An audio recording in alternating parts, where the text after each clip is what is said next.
Fala, pessoal. E aí, Júnior, beleza, cara? Bom que você está por aqui. Só confirmando aqui, acho que estamos ao vivo.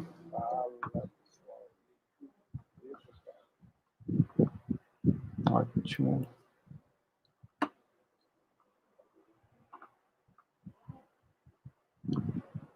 Esperando as pessoas aparecerem por aqui, poder começar essa conversa.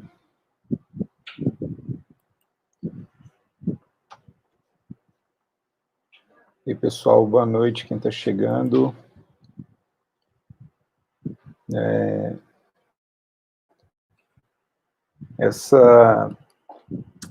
Essa conversa é uma continuação, né, de ontem.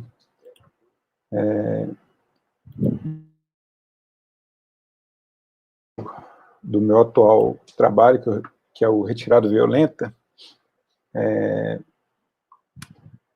E aí já vamos retomar aqui. Eu vou cumprir os protocolos iniciais para vocês que já chegaram, então, né, em respeito a vocês, agradeço quem já está por aí, quem está chegando também. Essa é o segundo dia, né, da live Construção do Projeto Documental Retirada Violenta, que é um projeto realizado com recursos da Secretaria Especial de Cultura e Ministério do Turismo e o Fundo Municipal de Cultura da Prefeitura de Patinga. Esse projeto foi dividido, né, em dois momentos. Ontem a gente teve a primeira parte, que foi meio que uma apresentação da minha biografia, uma introdução a alguns conceitos da fotografia, do fotojornalismo, da fotografia documental, e fazendo pequenas diferenças entre essas duas linguagens. E eu falei também um pouco do meu primeiro livro, que é o Corpos Conflitantes. Hoje, a proposta é aprofundar no meu atual processo, que é o Retirada Violenta, né?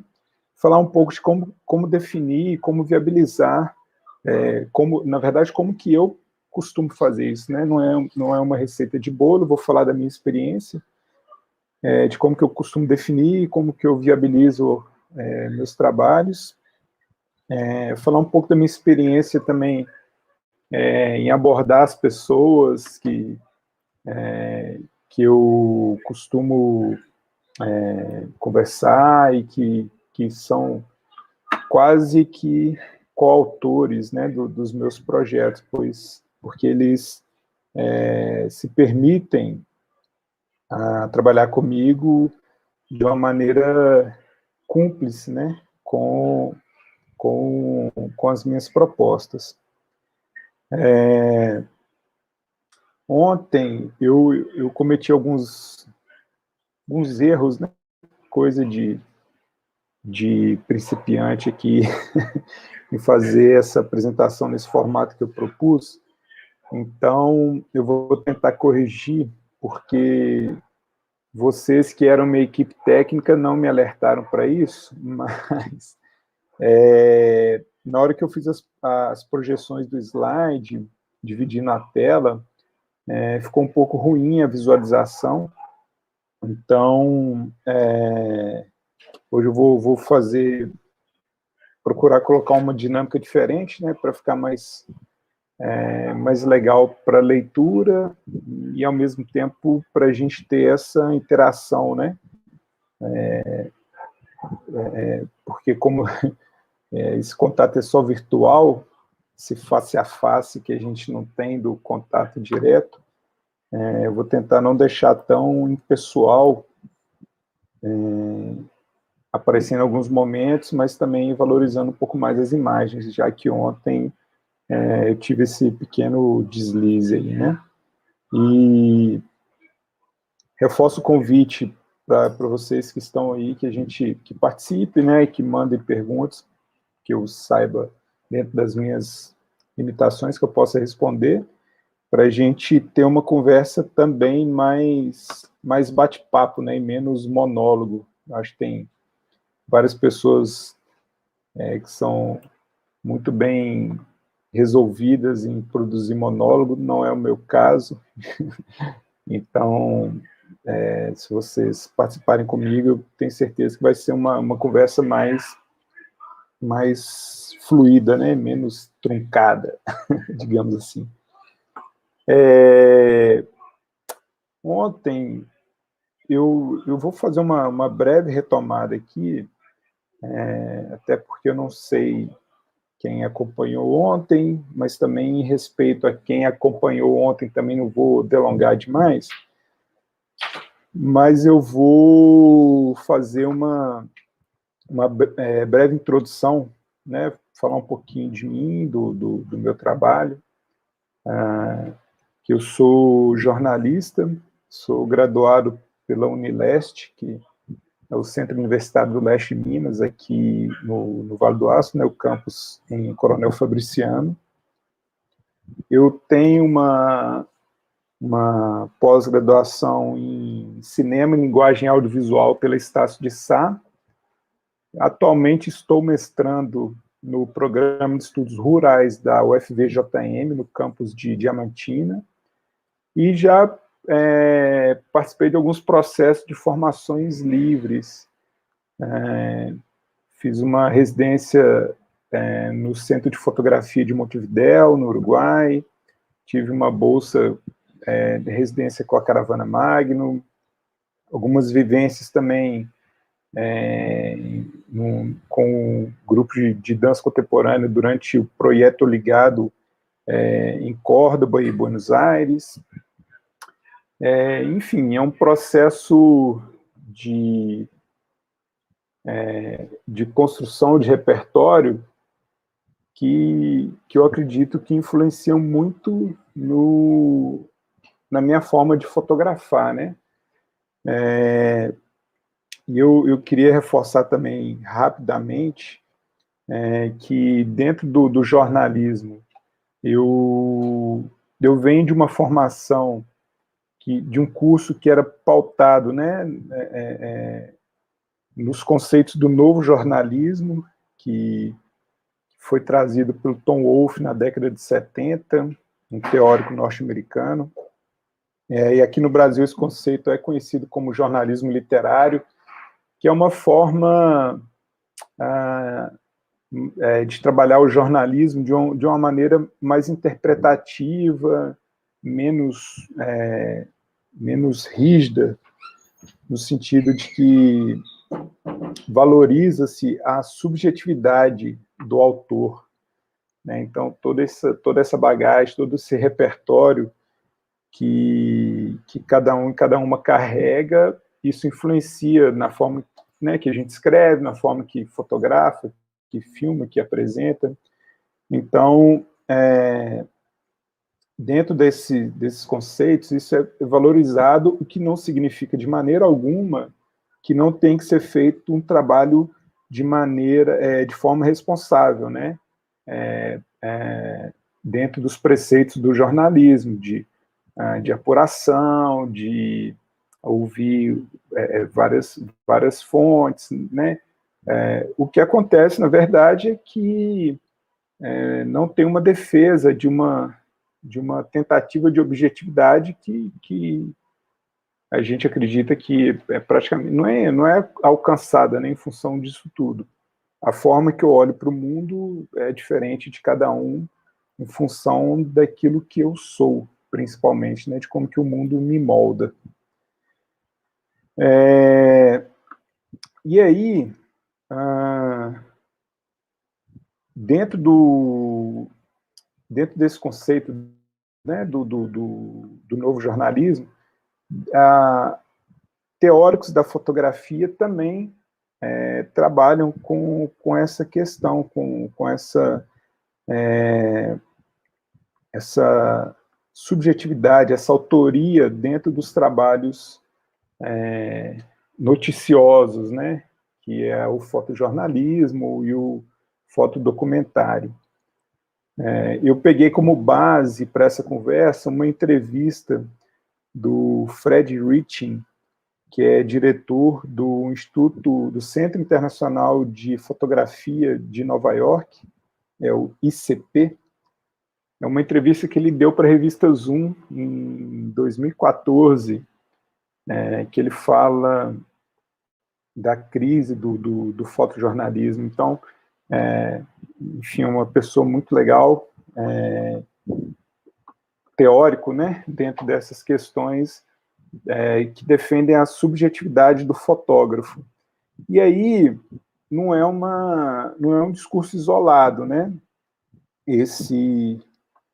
Tem até uma fala dele que eu destaquei aqui dessa entrevista, que eu vou ler aqui, né? Abre aspas. Durante décadas, promoveu-se uma lavagem cerebral para abraçar a ideia de que o trabalho de um fotojornalista é obrigatoriamente objetivo. Tem a ver com a verdade e não interpretação. Até hoje, essa noção recebe pouca crítica em cursos e universidades, mas os jovens que acessam diariamente o Facebook e veem inúmeras fotos dos amigos sabem que imagens não são objetivas. Fecha aspas, né? Essa entrevista ele deu em 2014 e lembrando, né, o mundo vinha aí da Primavera Árabe, em 2010, salvo engano. Aqui no Brasil, em 2013, né, a gente teve os levantes que marcaram as manifestações no Brasil durante esse período. Então, o Facebook ainda era uma grande ferramenta, né, de comunicação, como ainda é, mas naquele momento ele caminhava de uma maneira mais hegemônica, né? E foi se diluindo. Hoje divide espaço aí principalmente com Instagram, Twitter e outras, né? É,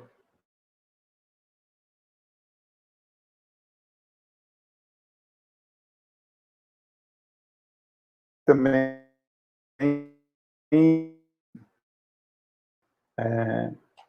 é o documentário imaginário, é, que aqui no Brasil tem um trabalho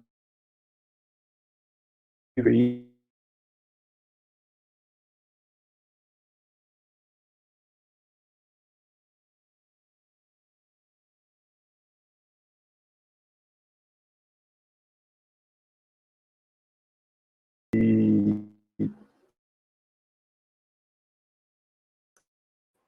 e fala basicamente, e eu estou sendo, né, muito simplório aqui na minha explicação,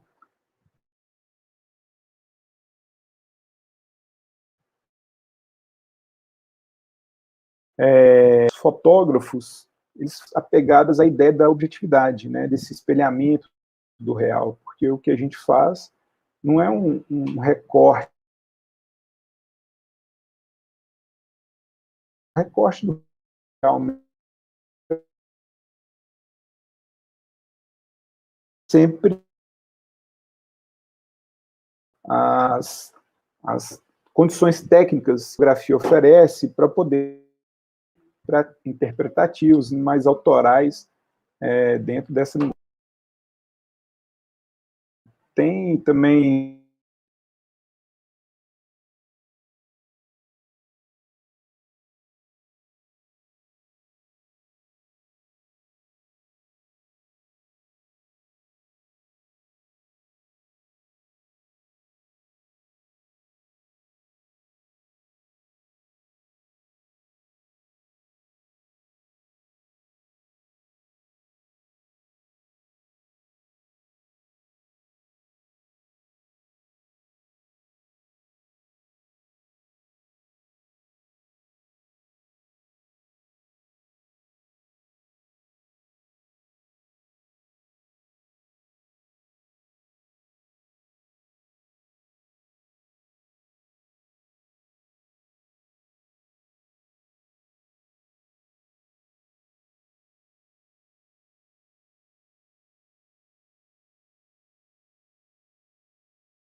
E aí, pessoal, desculpe, tive um problema aqui, a internet caiu, peço desculpa a vocês que ficaram aí, espero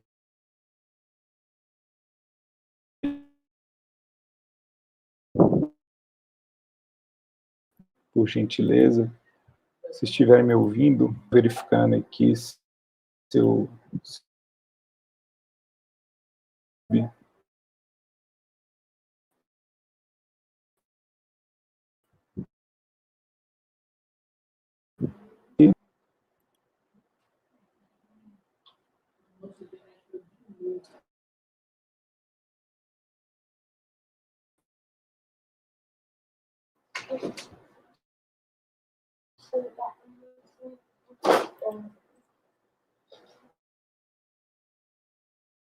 se essa internet...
E aí, pessoal, desculpe aí, a gente tive um problema.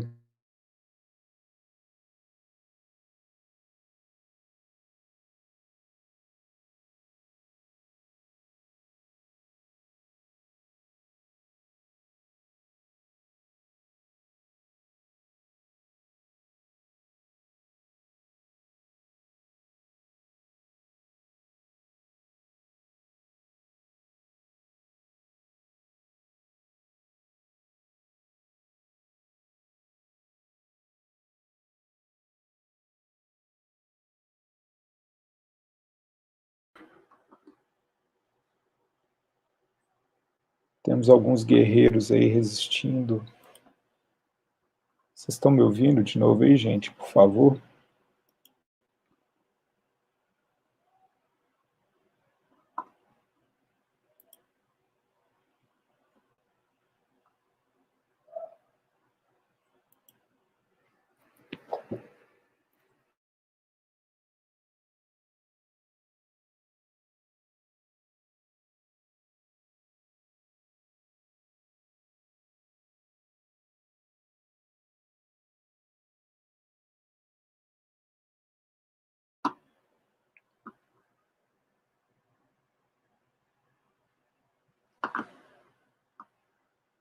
Retomamos aí? Vocês estão me ouvindo?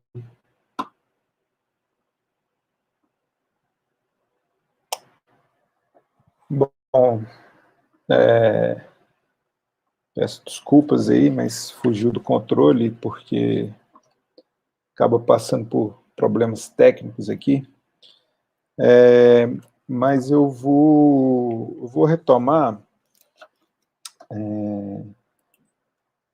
de uma maneira, tentar deixar menos monótono aqui e que possa ficar mais...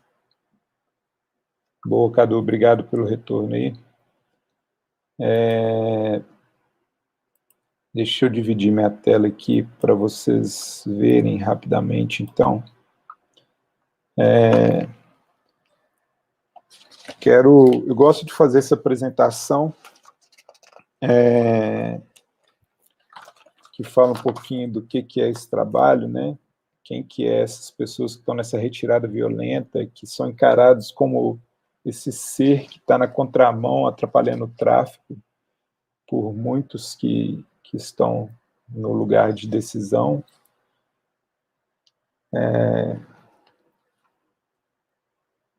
E aí eu gosto também de começar essa apresentação deixando vocês com a sensação desse abraço que um dia eu dei no meu irmão, saudoso parceiro, querido amigo.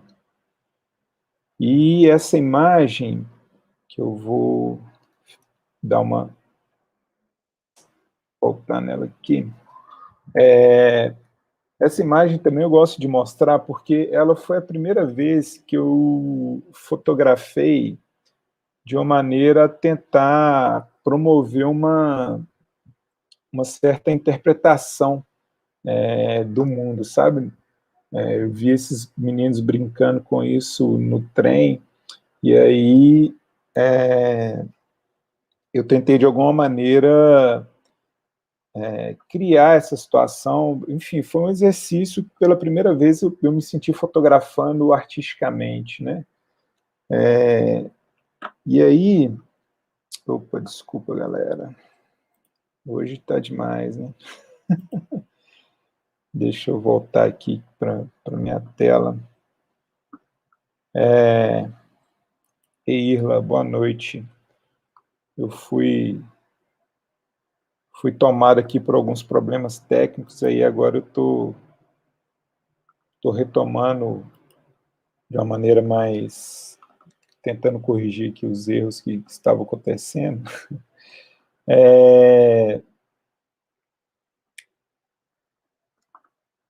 E aí eu estava falando do trabalho do esbulho possessório, né? Aliás, eu ia começar a falar do esbulho possessório, fiz uma pequena introdução. E esse trabalho, o Retirada Violenta, ele surge nesse universo meio híbrido que eu transito, que é o fotojornalismo, o fotoativismo, o documentário, enfim, a antropologia visual, a fotoetnografia, que é um conceito que eu descobri recente, estou me apropriando dele mais, mesmo sendo um conceito também novo, desenvolvido aí por teóricos como Luiz Eduardo Achuti, mas é uma proposta de fazer um trabalho antropológico, né, uma pesquisa etnográfica, mas o resultado dela é apresentado através de uma produção fotográfica, um ensaio fotográfico. Então, estou estudando esse conceito e buscando entender, né, mais isso. E aí, o Retirada Violenta, ele vem desse lugar, né, dessa multidisciplinariedade que eu trabalho, essas multilinguagens, que eu acho que todos nós temos, né, nossas complexidades, nossas formações, e aí eu utilizo isso para fazer os meus trabalhos também. O projeto, ele nasceu com o nome de Esbulho Possessório, e ele me foi apresentado, ontem eu falei rapidamente sobre isso, vou retomar aqui. Eu estava orientando uma pesquisa de graduação da Isabela Moraes, que ela foi pesquisar um documentário que eu produzi, que é o Esperança, Liberdade e Novo Horizonte, que fala de um despejo, de uma série de despejos e reocupação de terras aqui no leste de Minas. E aí a Isabela me apresentou esse termo, o esbulho possessório, que dentro do direito, né, o esbulho possessório é a retirada violenta do legítimo possuidor do imóvel. E aí eu me apropriei praticamente desse termo para começar ou para dar continuidade, né, às minhas pesquisas pós o corpus conflitantes. E aí eu falo da continuidade porque é o mesmo universo que eu trabalho, porém eu comecei a fotografar já pensando nesse próximo livro, né? Então são pessoas e famílias que foram atingidas pelos rompimentos das barragens de Fundão e Córrego do Feijão, famílias que estão em situação de rua ou organizadas em ocupações urbanas, acampamentos e assentamentos rurais também, comunidades quilombolas, povos originários, que enfrentam várias formas de retirada violenta, né?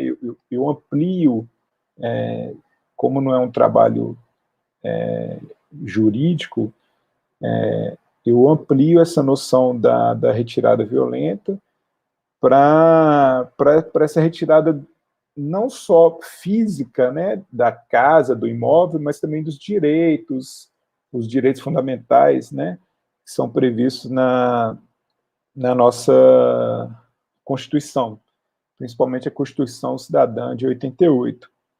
E aí eu tenho apresentado esse trabalho como, apesar de eu gostar muito do nome esbulho possessório, eu tenho apresentado ele como retirada violenta, e eu vou mostrar para vocês hoje aqui, uma proposta do que eu penso para esse livro, que estava num processo de negociação para publicação, mas, e aí com essa história, né, desse ano conturbadíssimo que a gente vive, esse ano de 2020, quando a gente vê o Zé Gotinha num evento com a máscara de proteção e os gestores ou ingestores desse país sem máscara, e ver o Zé Gotinha virar o rosto, né, na hora de cumprimentar esses gestores, na verdade não apertar a mão, né, de pessoas que não estão usando máscaras, é o símbolo máximo do que a gente vive nesse momento, né, esse absurdo aí, mais de 180 mil pessoas vitimadas por essa doença e a gente ainda passando por essa situação. É mais uma retirada violenta que a gente vive, né. Aí o livro, ele acabou, as negociações ficaram um pouco interrompidas nesse momento, mas espero retomá-las em breve. O que eu vou mostrar aqui não é ainda o produto final, mas é alguma coisa do que eu considero próximo disso que eu gostaria de finalizá-lo, né? As imagens, elas não têm uma organização cronológica, é uma organização que eu fiz até o momento, porque eu não tenho uma curadoria ainda para esse livro, mas é uma organização que eu fiz no sentido de tentar criar uma leitura lógica. Lógica não, né? Mas de criar uma leitura possível para essas imagens. É uma organização pessoal que eu uso elementos como, sei lá, desde temas parecidos ou tons das cores parecidas, enfim, né, são escolhas bem subjetivas para tentar dar uma fluidez, que pode ou não ser alcançada por quem tiver acesso a esse produto, né? Porque nem sempre, né, aquilo que eu idealizo vai ser absorvido, né, por quem por quem vê a obra. Mas tudo bem também, eu acho que isso faz parte, né? Eu vou dividir minha tela aqui para mostrar um texto que eu escrevi, que eu acredito que possa ser uma apresentação desse livro. Eu vou deixar na tela, mas também eu vou ler, se vocês me permitem, né? O esbulho possessório. Parece confortável a mim propor retirada violenta, simplesmente porque eu não a vivo. Mais confortável ainda é ignorar a retirada violenta simplesmente porque eu não a vivo. Atitudes de empatia, respeito e cumplicidade não deveriam causar tanto incômodo. Um povo historicamente esbulhado em terras comprovadamente produtivas. Um Estado indireto que burla a noção de paridade e os setores privados ditam o bem-estar. Não é para todos. Subhumanos que não são aptos à ascensão social, assim sendo, não aptos ao respeito às garantias fundamentais. Não é incomum perceber a ascensão social dissociada da ascensão intelectual. Os últimos 20 anos proporcionam claramente essa interpretação no país invadido por Portugal durante o período de acumulação primitiva que deu sustento para o desenvolvimento do capitalismo. Contudo, e talvez por isso, as pessoas seguem assim sendo. E é essa distopia intelectual que interpreta na empatia, no respeito e na cumplicidade o aproveitador, o mérito e a preguiça. Uma amnésia provocada ou uma cegueira seletiva que incapacita de olhar um passado recente e reconhecer-se um ex-aflito. Faltam casas, mas sobram imóveis. Não há terras para plantar comida, mas o eucalipto produz deserto verde. A extração mineral expropria a riqueza de culturas e tradições. E, acima de todos, está o rejeito. O esbulho possessório é a retirada violenta do legítimo possuidor de um imóvel, seja residencial, rural ou comercial. Assim foi como percebi a continuidade da pesquisa apresentada no fotolivro Corpos Conflitantes, que foi significado como uma tipologia do sujeito sofrido. Bom, pessoal, isso, né, eu acredito que vai ser a apresentação desse livro.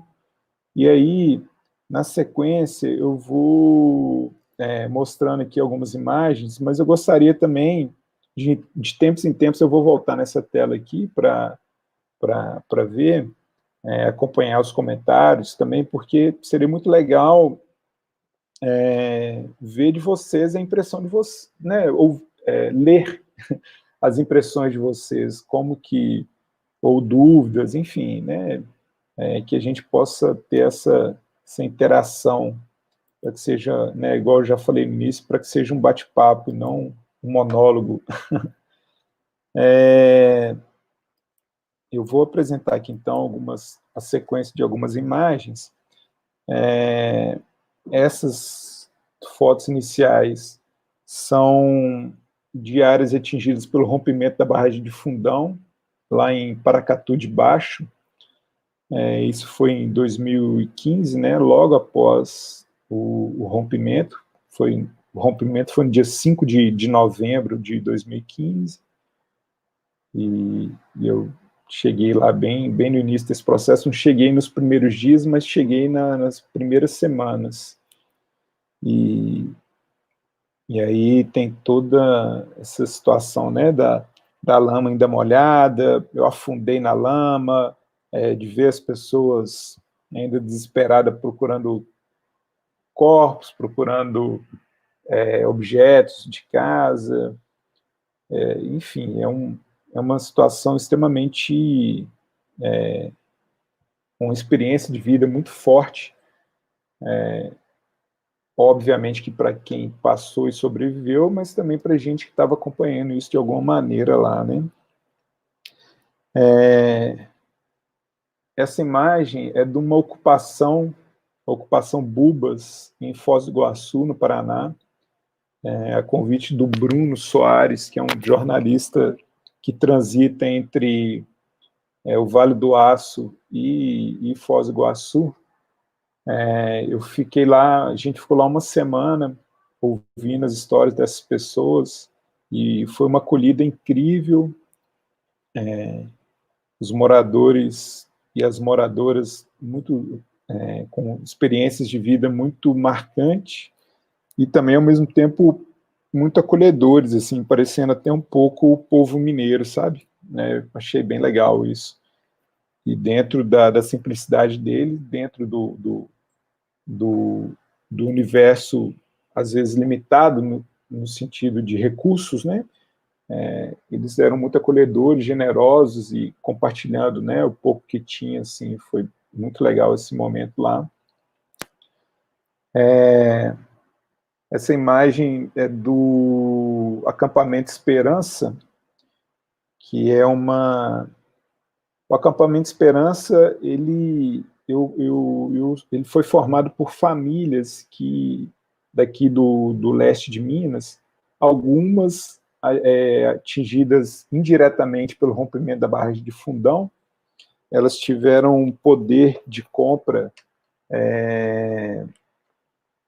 afetado, né, por causa da crise dos empregos, aumento do preço dos produtos na região de Periquito, NAC, Valadares.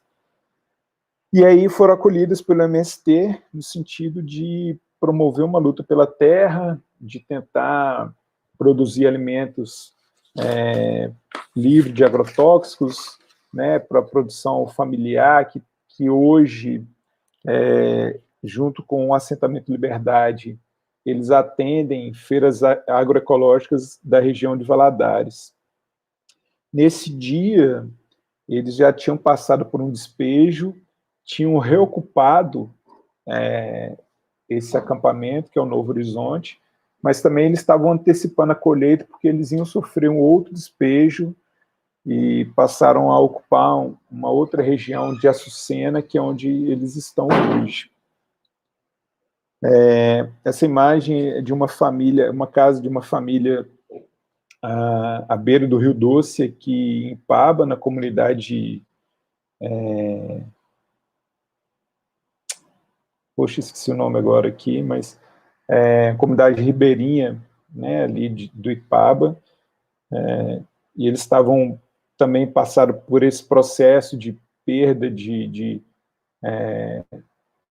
da possibilidade de usar a água do Rio Doce, né, para regar suas hortas, para usar para o consumo. Então, isso foi em 2017, já eram 2 anos do rompimento, mas, né, o rio, a gente sabe, ainda está contaminado.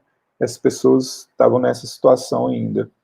Esse é o Sou Murilo, lá do NAC, que com 92 anos, ele lutava para ser reconhecido pela Fundação Renova como um atingido, já que, mesmo ele tendo toda uma vida ribeirinha, praticamente nascido no Rio, ele não era reconhecido, não tinha os benefícios não, né? As compensações pelos danos sofridos. Então, o Murilo tinha que andar quase 4 quilômetros para poder coletar água, para dar para as criações e para o consumo dele também.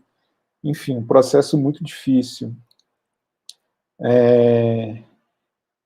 Eu vou retomar aqui para ver se temos alguma pergunta. Temos outras pessoas aqui agora participando. Obrigado, viu, gente? E a vocês que ficaram no primeiro momento, quando eu tive uma queda de conexão aqui, também agradeço todo mundo que continua por aí. O meu processo de abordagem dessas pessoas, todas elas, né, vocês viram aí com um grau de vulnerabilidade, é sempre pautada no sentido de respeitar as suas particularidades, de tentar fazer uma leitura dinâmica ali daquela situação, daquele momento, e tirar proveito no sentido de de perceber o melhor momento para abordar, para fotografar, ou para entrevistar, para conversar, para conhecer, enfim, para interagir com aquele, né, o ser humano que está ali comigo. Eu geralmente não tenho essa de esconder a câmera, não, sabe? Geralmente eu estou com a câmera na mão mesmo, para as pessoas perceberem que eu sou fotógrafo, sim, e aí essa relação que a gente estabelece,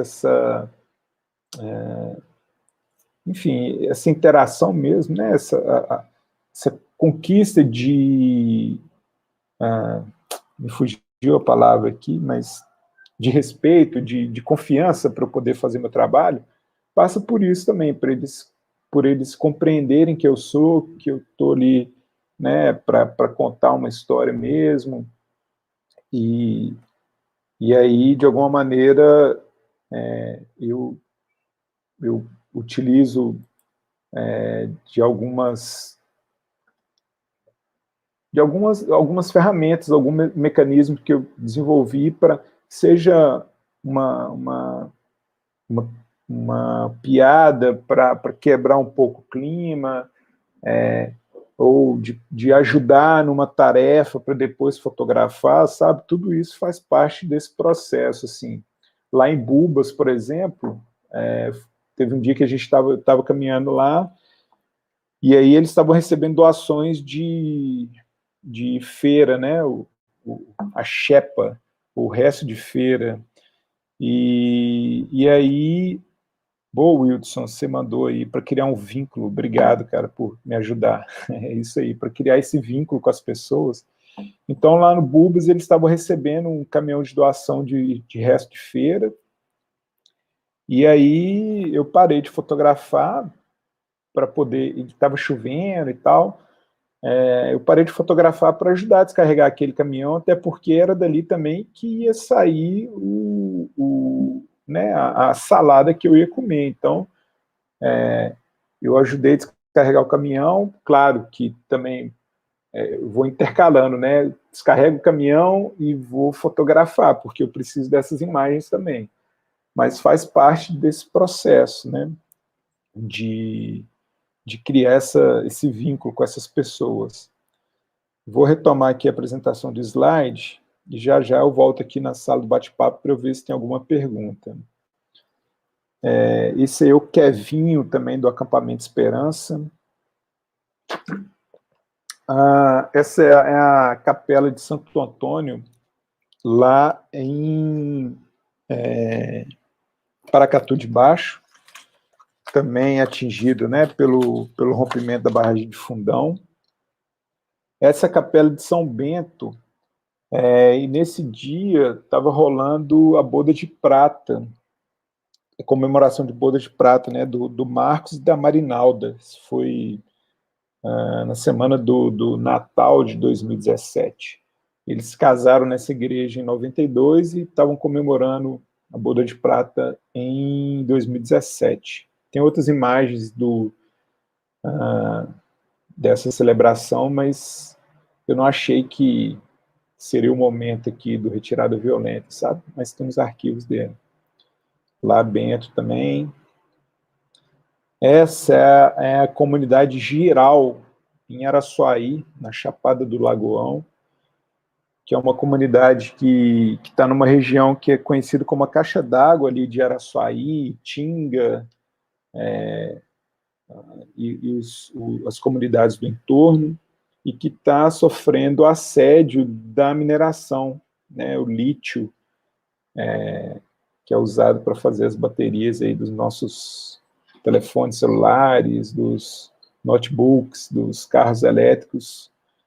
E aí uma região que já é castigada naturalmente pela seca, né, do semiárido, essa tentativa de explorar o lítio numa área que tem uma pedra porosa, que me fugiu o nome aqui, mas que absorve essa água e mantém ela durante um tempo, é uma forma absurda de né, manter essa condição de dificuldade de água dessas pessoas, né?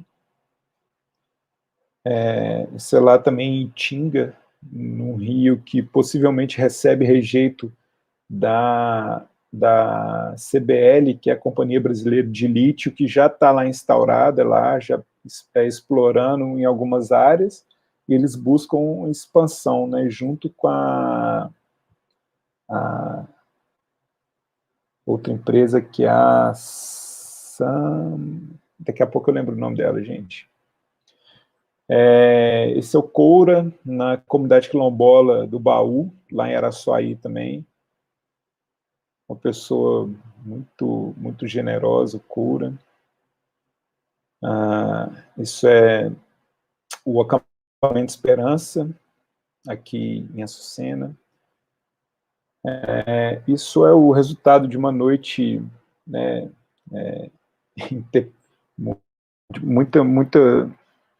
de enfim, muitos conflitos, né? Abuso, do uso de drogas, violência contra a mulher, enfim, uma pessoa que estava descontrolada pelo uso de cocaína, brigou com a companheira e tacou fogo na casa, isso lá na ocupação Bubas, em Foz do Iguaçu.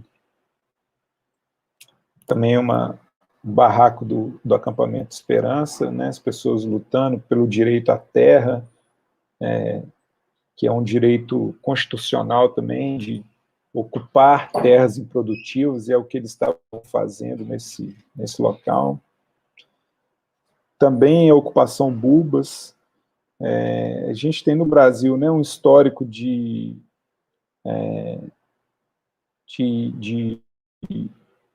déficit habitacional muito grande, né? A gente tem mais pessoas, aliás, tem mais imóveis desocupados do que pessoas sem casa, né? Só que num processo de não divisão de propriedade, né, as pessoas acabam ocupando lugares sem infraestrutura, sujeitas, né, à inundação, como é o caso, mas também sem uma rede elétrica decente, sem sanitária, enfim, é uma situação difícil, e que se fosse feita a ocupação desses imóveis vazios, muitos são prédios que estão devendo o Estado, mas imóveis abandonados há anos por seus proprietários, né, essa situação seria bem minimizada, mas infelizmente não é a nossa realidade, né? Mais uma do acampamento Esperança. Agora eles estavam ocupando umas terras do Parque Estadual do Rio Corrente Grande, terras essas do governo de Minas Gerais, mas que estavam sendo usadas por fazendeiros da região para criar gado. Então, né, essas pessoas, essas famílias foram para lá para montar um acampamento, foram recebidas a bala e sofreram ameaça de morte por esses fazendeiros que estavam grilando terras do Estado. E essas pessoas procurando, né, um lugar para construir uma moradia digna, produzir seu alimento e continuar sua história de vida, né? Essa também é do acampamento Esperança, foi o despejo no Dia das Mães, em maio de 2017, já os últimos momentos do acampamento. Esse é a comunidade quilombola em Indaiá, em Antônio Dias, também, né, pessoas que precisam de lutar pelo direito à terra, no sentido de terem garantias compensatórias por anos de exploração. Essa ocupação Macuco, aqui no Vale do Aço, também pessoas lutando pelas mesmas questões. A comunidade quilombola do Baú, em Antônio Dias. Essa é a comunidade Fonseca, que é uma área também atingida pelo rompimento da barragem de Fundão, e as pessoas não têm certeza da garantia da qualidade da água. Essa é a comunidade Córrego do Ribeirão, em Açucena, comunidade quilombola. Ocupação Bubas, também, em Foz do Iguaçu. São pessoas também da etnia Avá-Guarani que foram expulsas de suas terras para a construção do Parque Nacional do Xingu, Parque Nacional das Cataratas do Iguaçu, e que hoje, né, esses povos originários não têm onde morar. Deixa eu voltar aqui na nossa conversa para ver como está o processo aqui. Minha mãe está falando aqui que a interação é fundamental, né, quando eles se sentem seguros e confiantes na sua abordagem. Eu consegui estabelecer esse vínculo de confiança com eles, realmente é muito importante para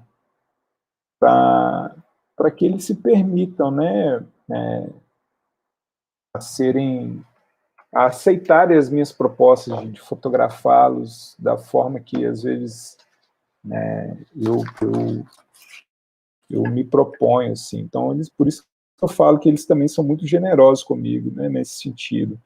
E aí eu fico muito grato a essas pessoas, justamente por elas permitirem, né, que, de alguma maneira, eu entre nesse pequeno universo delas e possa fazer meu trabalho. Vou voltar aqui para a apresentação, então, gente, já que não temos perguntas aqui. Deixa eu mostrar um pouco mais o trabalho. Eu pulei alguns slides aqui para a gente também ter uma certa dinâmica, né? Essa é a ocupação Bubas também, que é uma ocupação urbana, mas tem características rurais, né? A gente está vendo aqui uma faca na mão dela, dessa senhora que me foge o nome aqui agora, mas ela estava preparando a horta dela. E aí parou para me atender, para a gente conversar, né? Enfim, mas é uma ocupação urbana com características rurais.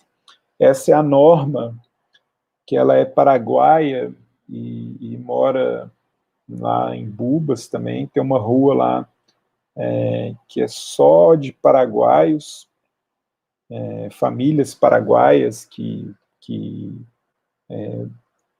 vêm ao Brasil, né, tentar uma sorte melhor do que no seu país de origem. Lembrando que Foz do Iguaçu é tríplice fronteira, né, Brasil, Argentina e o Paraguai, mas essas pessoas optaram por morar no Brasil. Essa é a Dorinha e o Bilu, foram atingidos pelo rompimento da barragem de Fundão.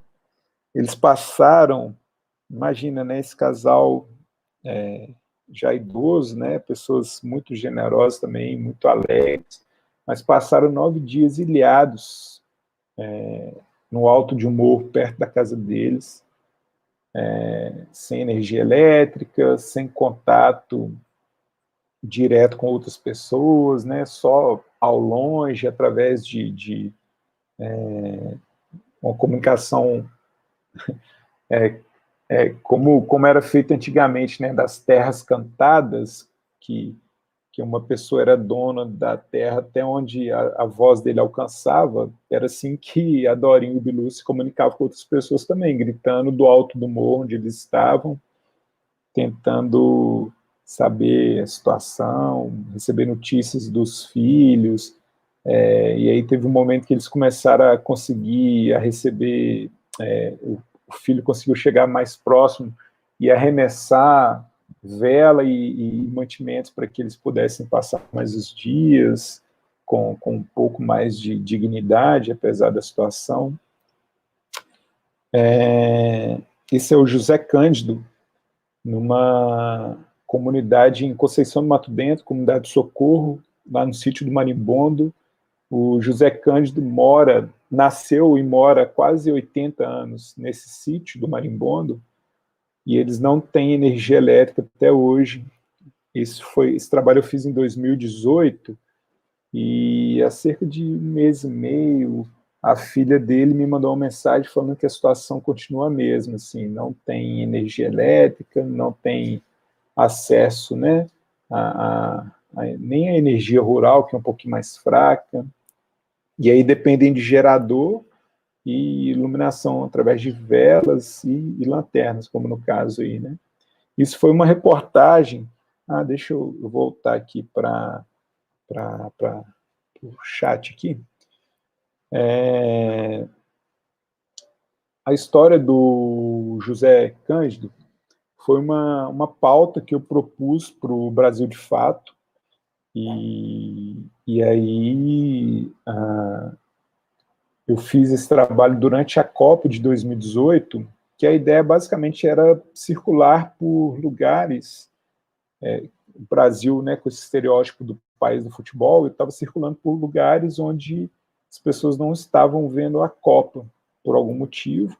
No caso lá do sítio do Marimbondo, lá da família do seu José Cândido, era pela falta de energia elétrica. Apesar deles gostarem de futebol, e apesar de, na estreia do Brasil, no segundo tempo, eles terem lembrado que era Copa já, sei lá, aos 15 minutos do segundo tempo, eu fiz a reportagem, fiz a matéria para o Brasil de Fato, e aí eu aproveito esses momentos para fazer esses dois processos, né? Eu entrego o material, cumpro o acordo que eu fiz com o jornal, no caso, e também aproveito para colher um material extra que eu possa usar, como no caso agora desse livro, né? Porque eu não tenho tido apoio recente nos últimos... Agora, estou tendo agora em 2020, né, da Lei Aldir Blanc, mas o último projeto que eu tive aprovado com Lei de Incentivo à Cultura foi 2015, eu acho. 2015. Então, nos últimos 5 anos, eu trabalhei de maneira diversa, produzindo meus trabalhos autorais, artísticos, tentando intercalar com esses trabalhos comerciais, através de pauta, através de projetos, junto com os movimentos sociais, junto com o MAB, que é o Movimento dos Atingidos por Barragem, o próprio MST, né, tem feito dessa maneira.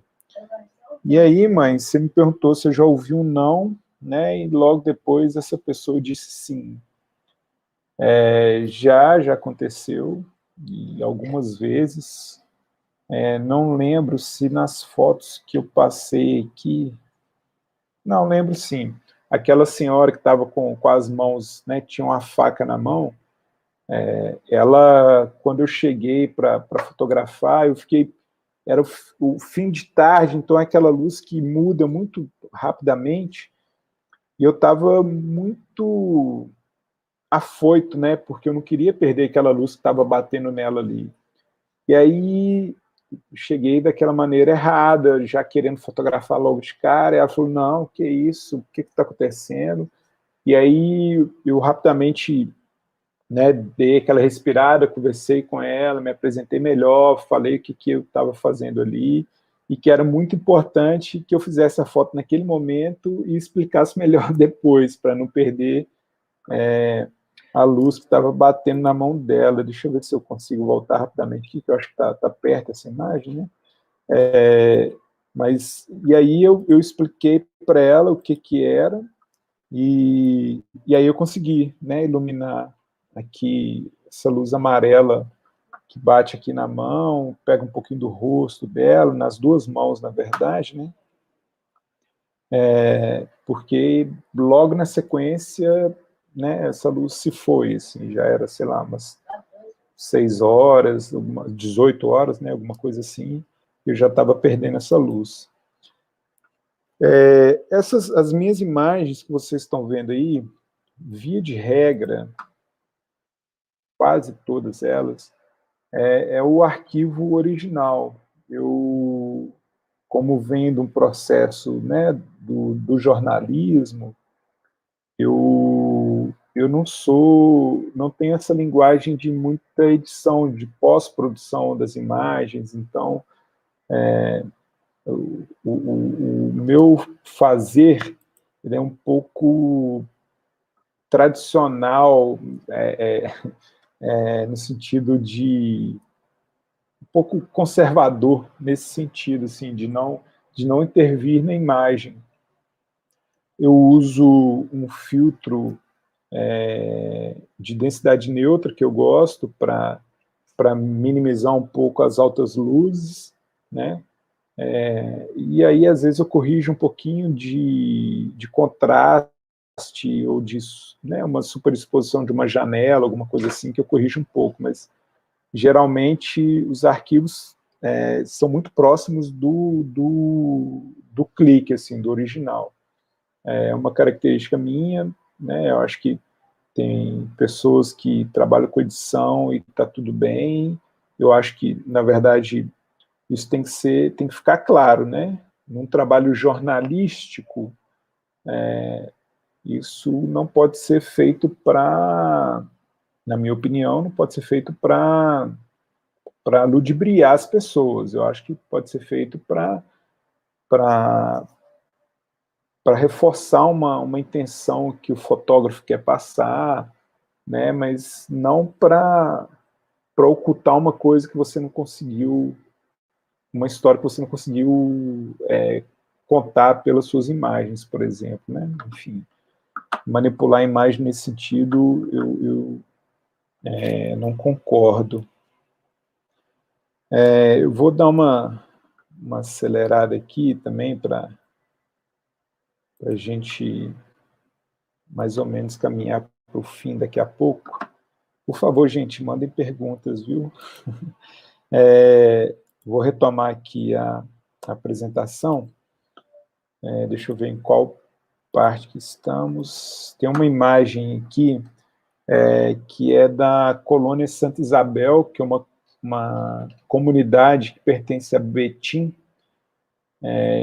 que nos anos 60 ela foi construída para abrigar pessoas com hanseníase. Então, hoje a colônia Santa Isabel ainda tem um hospital de hanseníase lá. Nem todas as pessoas, nem todas as famílias que vivem lá hoje convivem com a doença, né? Mas ainda tem muitos assim lá.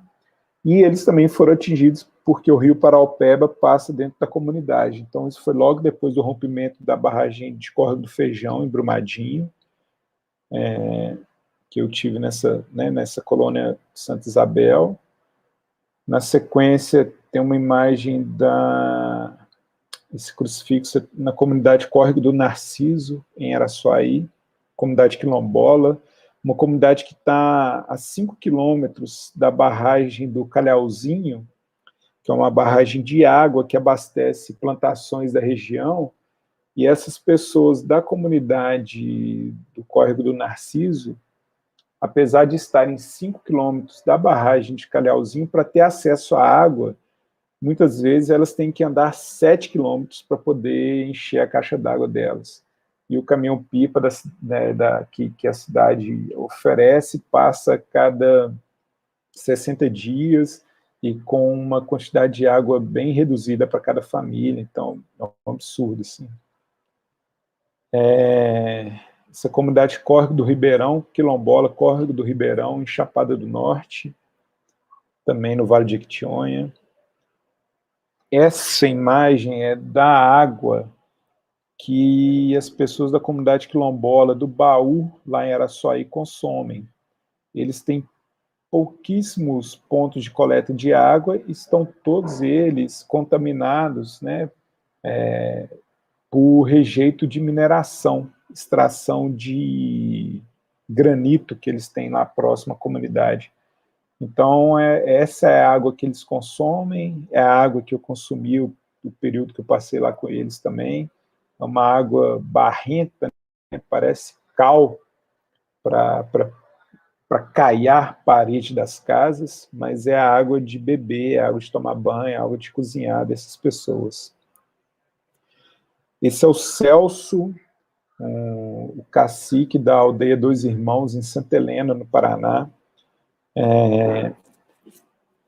Ele e a família dele, nos anos 60, né, foram expulsos de suas terras para a construção do Parque Nacional do Iguaçu e das Cataratas do Iguaçu também. Então, hoje, essas famílias, né, Avá Guarani, vivem no entorno do parque, e o Celso e mais 3 índios foram presos porque eles estavam na reserva do Parque Nacional do Iguaçu, coletando bambu para poder fazer um ritual xamânico na comunidade. E aí eles foram presos, torturados, porque estavam colhendo bambu das terras que eles foram expulsos outrora, né? E ao mesmo tempo que essas terras do Parque Nacional do Iguaçu são invadidas pelo agronegócio com muita tranquilidade, né, e com certa cumplicidade também dos órgãos. Essa comunidade Chapada do Lagoão, em Araçuaí,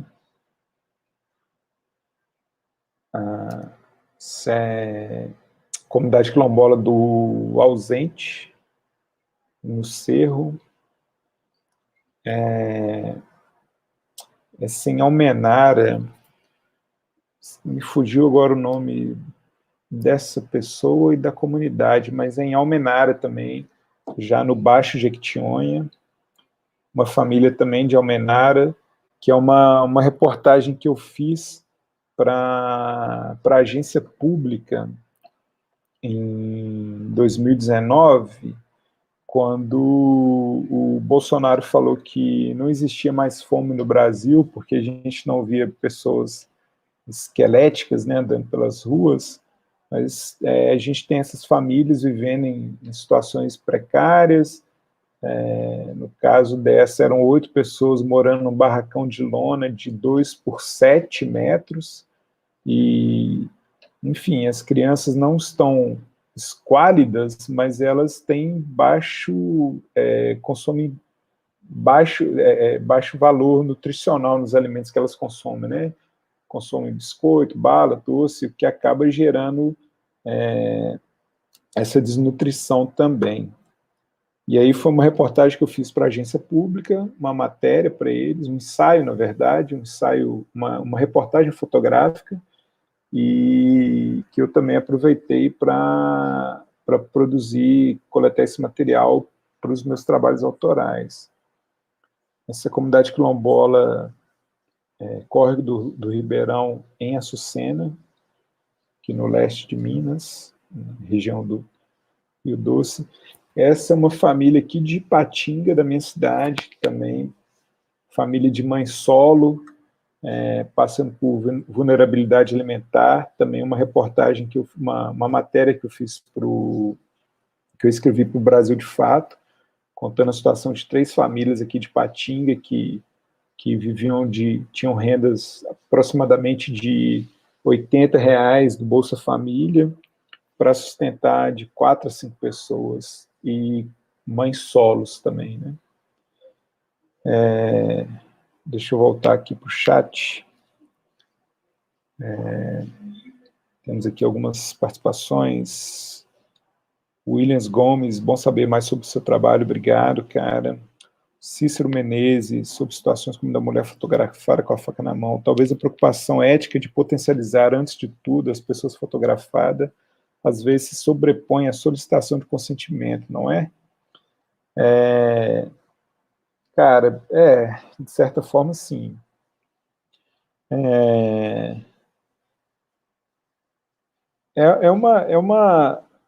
Mas também esse consentimento ele vai acontecendo no processo, né? Eu falei um pouco disso ontem e vou retomar hoje, assim, que esse consentimento, às vezes, não é o consentimento formal, escrito, assinado ou narrado, mas é um consentimento também que eu considero a partir do olhar, a partir do entendimento de que eu estou ali fotografando. Então, quando a pessoa acena com a cabeça, né, que ela percebe, ela vê o meu olho, vê a minha intenção de fotografá-la e se permite, também é uma forma de consentimento. E aí o Cícero está falando de potencializar essa realidade das pessoas. Eu vou aproveitar só para fazer um merchan aqui. O Cícero Menezes, ele me convidou para fazer direção de fotografia do documentário, que é a Ipatinga Heterológica, que vai ser lançado agora no final do mês também. E aí a gente vai ter um bate-papo no dia 29, agora de dezembro, então fica o convite aí, devo divulgá-la mais para frente, para convite para assistir o documentário e também para participar dessa conversa que a gente vai fazer, né? Ô Celso, obrigado, cara. Realmente as histórias são histórias de vida muito forte, muito marcante, e igual eu falo sempre, eu sou muito grato às pessoas pela generosidade delas compartilharem isso comigo. Deixa eu mais ou menos caminhar para um final aqui, gente, porque senão vai ficando meio cansativo também, né? Eu tenho aqui umas 2 imagens finais para mostrar, que é a da reconstrução da nova Bento Rodrigues, que, na verdade, essas fotos são de 2017, e essa construção, as pessoas ainda não tiveram a compensação dos danos, né, sofridos por causa do rompimento da barragem de Fundão. As casas que foram entregues pelos movimentos sociais e não pela empresa causadora do dano. Então, enfim, essa imagem do período do início da construção da Nova Bento não muda muito do que é hoje lá, sabe? Porque a vila não foi entregue, as pessoas ainda continuam morando algumas em situações de improviso, né? Outras não conseguem ter o sentimento de pertencimento com a casa que lhes foi tirada de maneira abrupta, né? Por um processo que poderia ter sido evitado, tanto o rompimento da barragem de Fundão, o rompimento da barragem de Córrego do Feijão, os próximos rompimentos que, infelizmente, a gente ainda vai ver acontecer, poderiam ser evitados se não fosse tanta necessidade, né, de lucro acima de vidas humanas.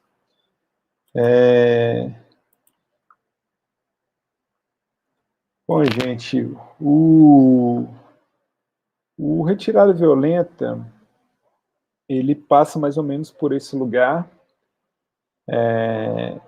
Como eu disse, eu estou em processo, né? Estou nessa busca da impressão do livro, que eu pretendo fazer já no início de 2021, para virar essa página de 2020 e começar esse novo ano aí.